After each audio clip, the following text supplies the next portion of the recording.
Let's go. Don't take it like this.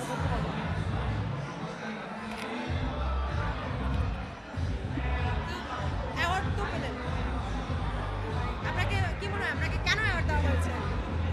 নিজের বিশ্লেষণ নিজের কাছ থেকে শুনতে চাই। না, এটা আমি বলতে পারবো না, এটা এখানকার জুরি বোর্ড বলতে পারবে। আচ্ছা, চমক কেন সবসময় শর্ট উত্তর দিয়ে শেষ করতে চায়? না, আমি অনেক বিশ্লেষণ করে অনেক বড় ব্যাখ্যা দিয়ে উত্তর দেই তো, যখন দরকার হয়। আচ্ছা, মানে মোক্ষম সময়ে জবাবটা দেন, সেটা এরকম? হ্যাঁ, ঠিক সময়ে ঠিক উত্তরটা দিতে চেষ্টা করি। আচ্ছা, এই যে আজকে কাইন্ড অফ একটা মিলন মেলাও হচ্ছে, সেটা কেমন এনজয় করছে?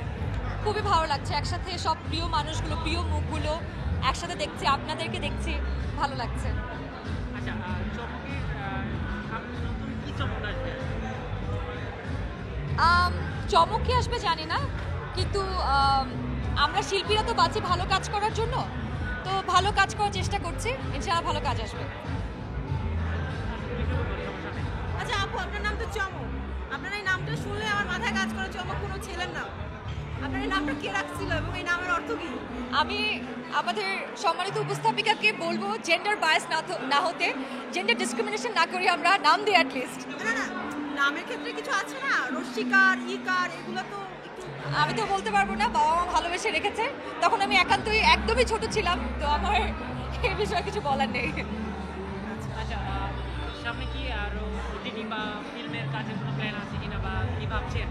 এটা ফিল্ম, ওয়েব ফিল্ম করা হচ্ছে, ওয়েব সিরিজ করা হচ্ছে, অলরেডি শুটিং একটা শেষ হয়েছে, আরেকটা শুটিং শুরু করব আমরা, এই মাসে শুরু করছি, এই তো। মানে specific থাকে না যে এখন আমরা অনেক মাধ্যমে কাজের সোর্স আছে, ওটিটি, ছোট ছোট বড় বড়। আসলে চমক কি নিজের কাজের গতিটা কিভাবে আগায়, বা সে কিভাবে প্ল্যান করে? চমকের সে কোনো প্ল্যান নাই, চমক প্ল্যান ছাড়াই চলে। চমক একদমই মন যখন যেটা চায় তখন সেটা করে বসে। আমার যদি এখন মনে হয় বাংলাদেশে আমি নাটক করব, নাটকই করব। আমার যদি মনে হয় সিনেমা করব, আমি সিনেমা করব। আমার যদি মনে হয় কিছুই করবো না, ডাক্তারি করবো, তাহলে ডাক্তারি করব।